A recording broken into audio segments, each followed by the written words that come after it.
Hello everyone and welcome back to another tutorial. Today we're going to see how to enable double click for Apple Pay. First thing first, you need to know that this feature is only for quick access. It does not affect the requirement to double click to confirm a payment. Firstly, go to Settings, Wallet and Apple Pay.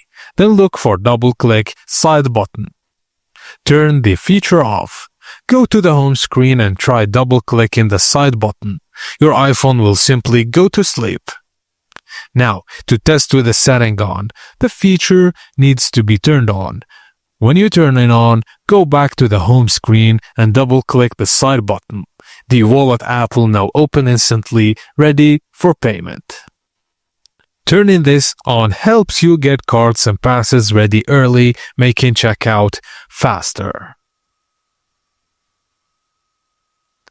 And that's it guys, as simple as that.